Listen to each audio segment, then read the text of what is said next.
ওরে সরকার নিয়ম করেছে যে আই পাস না করলে কেউ চেয়ারম্যানিতে দাঁড়াইতে পারবে না। আচ্ছা বলো দিন, আমাকে ইউনিয়নে সব 007, 007 মানে লেখাপড়া একটাও নেই, সব মূর্খ। তাতে আমি আছি এখন, আর তিনটের দেখছি কোনো তোর দৌড় নেই। আমি চিন্তা ভাবনা করলাম যে দরকার নেই, আমি আমার একটু পাকা মতন তো আমি একটু উন্মুক্ত বিশ্ববিদ্যালয়ে ভর্তি হয়েছি। এখন যাচ্ছি, আজকে আবার সে আমার কলেজ আছে, উন্মুক্ত বিশ্ববিদ্যালয়ে যাচ্ছি, সেখানে দিয়ে লেখাপড়া শিখি। চিন্তা ভাবনা করেছি যে এ তিনটে তো সব গন্ডমূর্খ, 007। ওরে তা যাচ্ছেন কোথায়?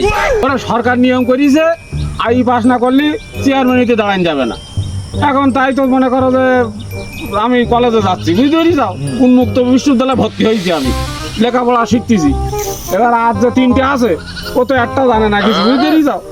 এখন আমি চিন্তা ভাবনা করলাম, আমি যদি যদি শিক্ষিত হতে পারি তাহলে মনে করো বিনা ভোটের আমি চেয়ারম্যান, বুঝতে পারি যাও, মানে বিনা ভোটে বিনা প্রতিদ্বন্দ্বিতায় মনে করো যে আমি চেয়ারম্যান হয়ে যাবো, সেই চিন্তা ভাবনা করে আগাচ্ছি। দেখেন কত বড় বাটপার, বুড়ো বয়সে এখন বিশ্ববিদ্যালয়ে হচ্ছে পড়তি, আর ওদিক তিনটি মূর্খ উগা থুই নাই এনে ভোটে দাঁড়াবে, ওর মেম্বার হবে।